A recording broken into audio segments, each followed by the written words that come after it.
25 de março, meditação no café com Deus Pai.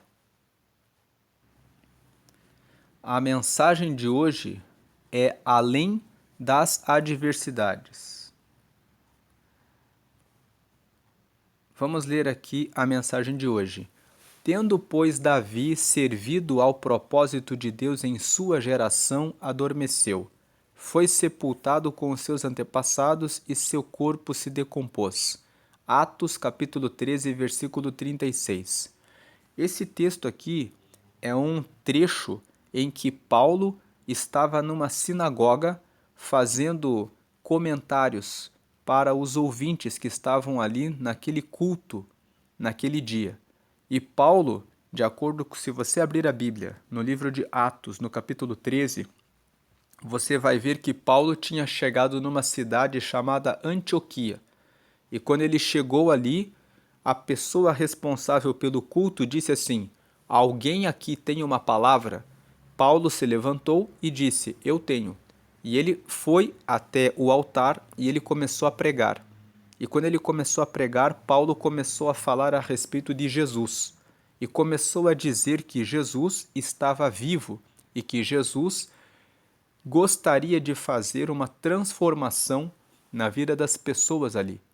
E depois, e no meio desse discurso, ele fala esse texto que nós acabamos de ler.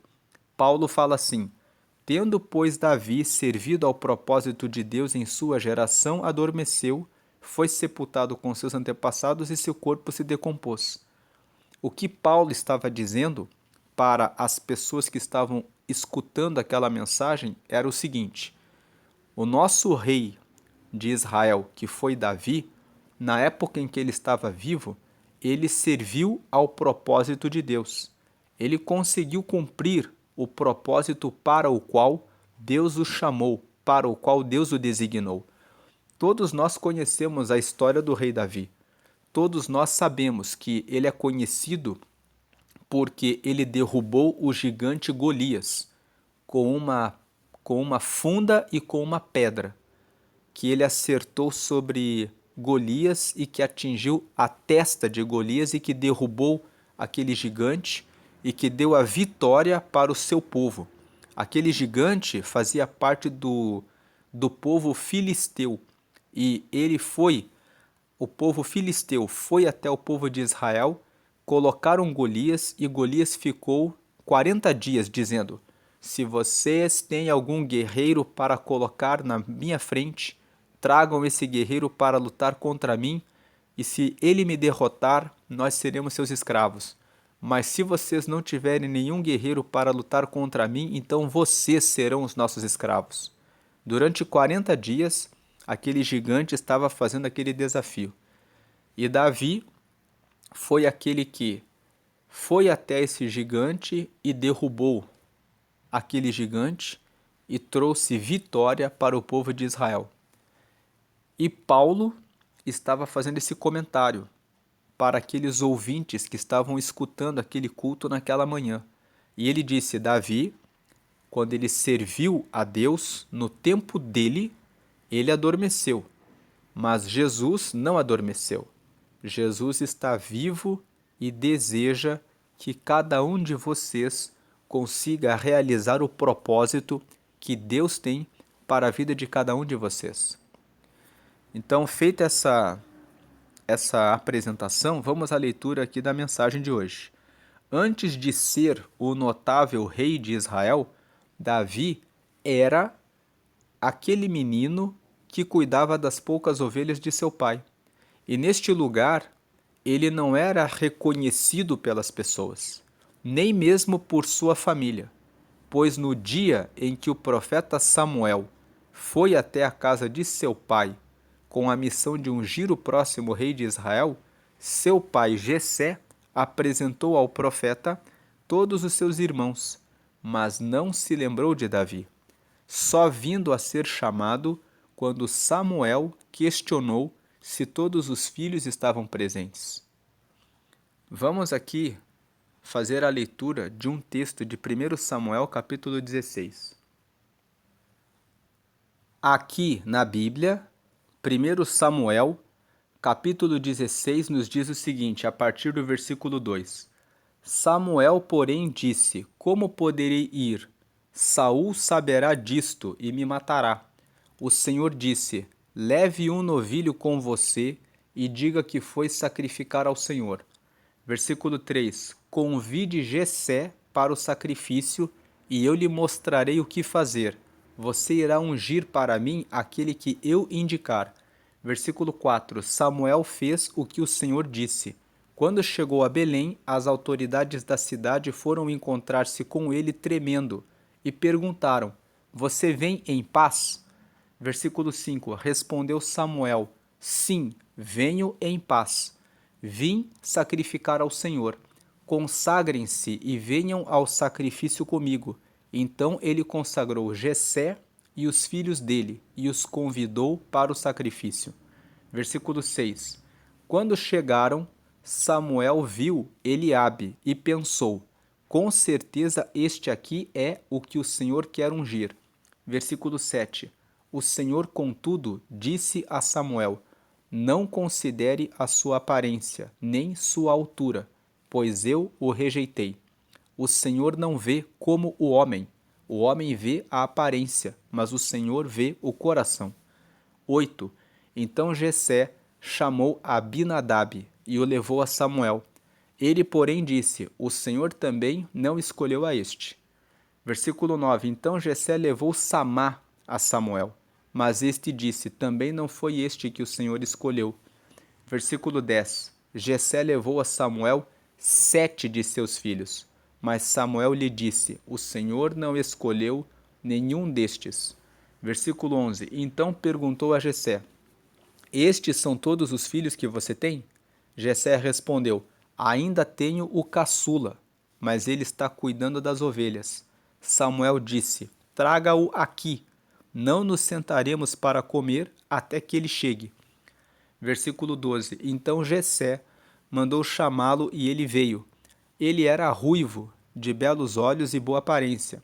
Então o Senhor disse a Samuel: É este, levante-se e unja-o.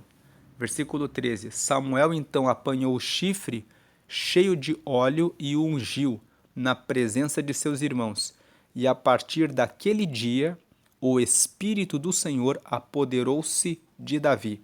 E Samuel voltou para Ramá. Então nós lemos aqui nesse texto de 1 Samuel, capítulo 16, o que aconteceu antes de Davi se tornar rei de Israel.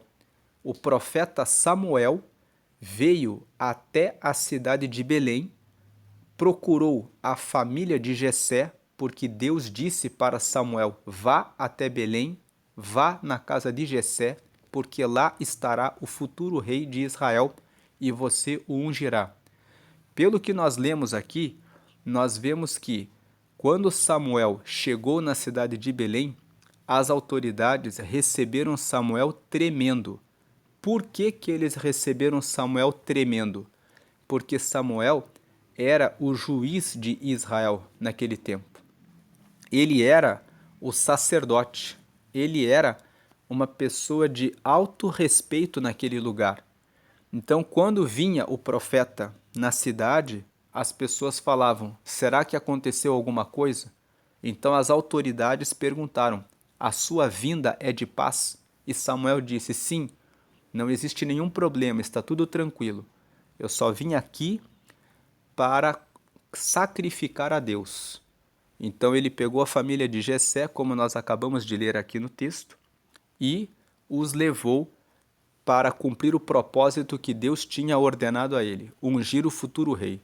Como nós acabamos de ler aqui, Jessé apresentou todos os filhos diante de Samuel, e não era nenhum deles que era o futuro rei. Foi necessário que Samuel olhasse para Jessé e perguntasse: você não tem mais nenhum filho? Só aí que ele lembrou de Davi e disse: eu tenho mais um. Então ele chamou Davi, e Davi veio por último, e era ele que era o escolhido de Deus. Feita a leitura de 1 Samuel, vamos voltar aqui para a reflexão de hoje, que é o além das adversidades. Então, como nós lemos aqui, antes de ser o notável rei de Israel, Davi era aquele menino que cuidava das poucas ovelhas de seu pai, e neste lugar ele não era reconhecido pelas pessoas, nem mesmo por sua família, pois no dia em que o profeta Samuel foi até a casa de seu pai com a missão de ungir o próximo rei de Israel, seu pai Jessé, apresentou ao profeta todos os seus irmãos, mas não se lembrou de Davi, só vindo a ser chamado quando Samuel questionou se todos os filhos estavam presentes. Davi era rejeitado por sua família. Ele era aquele menino esquecido no campo, cuidando de poucas ovelhas, mas que dentro de si possuía uma confiança inabalável em Deus. Por isso a Bíblia não registra Davi abalado ou paralisado pela forma como os outros tratavam-no, mas mesmo antes de ser rei, já possuía a postura e a nobreza de um. E isso me ensina muito. Não se amolde às circunstâncias ou ao que dizem a seu respeito, mas fique com as palavras que Deus diz sobre você. Veja que, como nós lemos ali no texto de 1 Samuel, no capítulo 16, Davi não foi chamado pelo seu pai. Ele não foi lembrado pelos seus irmãos. Mas Deus, que estava ordenando Samuel a ungir o futuro rei, sabia que Davi estava lá no campo. Sabia que Davi seria o futuro rei de Israel. E quando Deus determinou que Samuel fosse lá ungir o próximo rei, Deus garantiu que Davi seria ungido. Ele não permitiu que Samuel ungisse a nenhum daqueles que eram os preferidos. Mas ele garantiu que Davi fosse ungido. Mesmo que a sua vida tenha sido difícil e dolorosa demais, onde você pode ter sido rejeitado, traído e até mesmo nunca tenha sido abraçado ou tenha ouvido um "eu te amo" de quem você mais esperava, independentemente do que viveu em sua história, saiba que você é amado por Deus e Ele tem um grande propósito para a sua vida que vai muito além do que você pode sonhar. A partir de hoje, não permita mais que suas circunstâncias limitem você, mas busque em Deus seu verdadeiro propósito. Permita que Deus Pai troque a dor pela alegria, o choro pelo riso, e assim como Davi, você será preparado para vencer grandes batalhas e cumprir o seu propósito nesta geração. A mensagem aqui da lateral do livro de hoje é: as adversidades são trampolins para nos impulsionar e nos lançar para grandes conquistas. E a leitura bíblica de hoje é João capítulo 4. E a palavra-chave de hoje é resiliência. Resiliência é uma característica de conseguir vencer todas as circunstâncias. A pessoa que tem resiliência, ela passa pelos tempos de tristeza e de ansiedade e adversidade confiando em Deus. Ela passa por tanto pelo quente quanto pelo frio, tanto pela situação de tristeza quanto pela situação da alegria. Abra sua Bíblia depois e leia João capítulo 4. Em João, no capítulo 4, nós vamos ler a história de Jesus conversando com uma mulher samaritana. Essa mulher samaritana tinha tido 5 maridos e ela estava vivendo com o 6º. E Jesus conversa com ela, falando que ele é a água da vida e que se ela encontrasse a água da vida, ela encontraria sentido para a vida dela. Muitas vezes nós buscamos apoio nas pessoas e muitas vezes as pessoas não têm o apoio que nós precisamos. Essa mulher tinha tido 5 relacionamentos. Ela estava buscando em um marido o sentido da vida dela. E Jesus, quando a aborda, mostra para ela: ei, mulher, você já teve 5 maridos e agora você está vivendo com o 6º.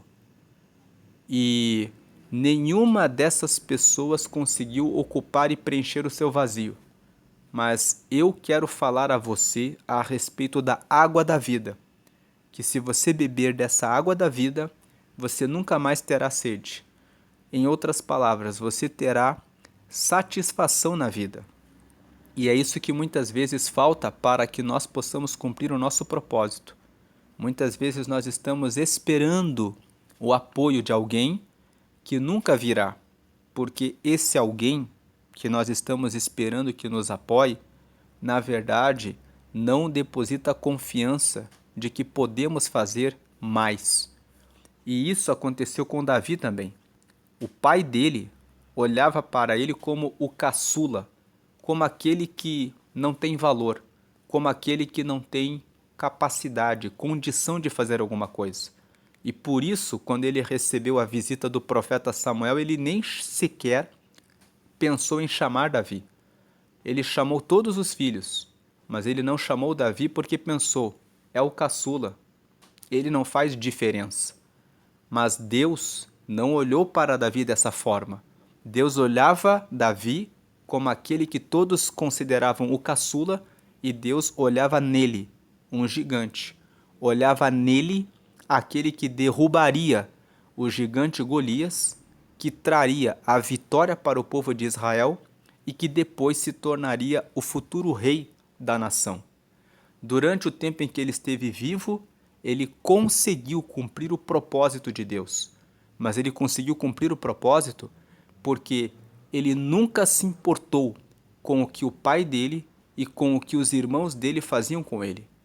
Ele escreveu o Salmo 23, que todos conhecemos, que fala: o Senhor é meu pastor e nada me faltará. Entendendo a história de Davi, nós podemos entender por que ele escreveu o Salmo 23. Porque a vida dele era cuidar dos rebanhos, das ovelhas do pai dele. Então, assim como ele era o pastor das ovelhas, assim como ele cuidava das ovelhas, ele se via como uma ovelha que era cuidada pelo Senhor. Então ele disse: o Senhor é o meu pastor e nada me faltará. Ele tinha confiança de que Deus era o pastor dele. Deus era quem cuidava dele. Ainda que o pai dele e que os irmãos dele o tratassem como é o caçula, é o pequeno, é o que não pode muita coisa porque é muito fraco. Ele se olhava como: o Senhor é que lidera a minha vida. O Senhor é que é o meu pastor. Não importa o que falam a meu respeito. Eu sei que o Senhor é quem cuida de mim. E se o Senhor é que cuida de mim, então eu não tenho falta de nada, porque é Ele que reserva o que Ele tem preparado para mim, para que venha nas minhas mãos. Tanto que no versículo 2 ele fala que Ele é que me faz deitar em verdes pastos, me guia por veredas tranquilas. Ele prepara uma mesa perante mim na presença dos meus inimigos. Ele unge a minha cabeça com óleo, e eu tenho certeza que a bondade e a misericórdia do Senhor estarão comigo todos os dias, enquanto eu ficar aqui nessa terra. E ele viveu assim, sem dar importância para aquilo que as pessoas pensavam a respeito dele. Mesmo que ele não recebesse a confiança do próprio pai e dos próprios irmãos dentro da própria família, dentro da própria casa. Mas a confiança dele estava em Deus.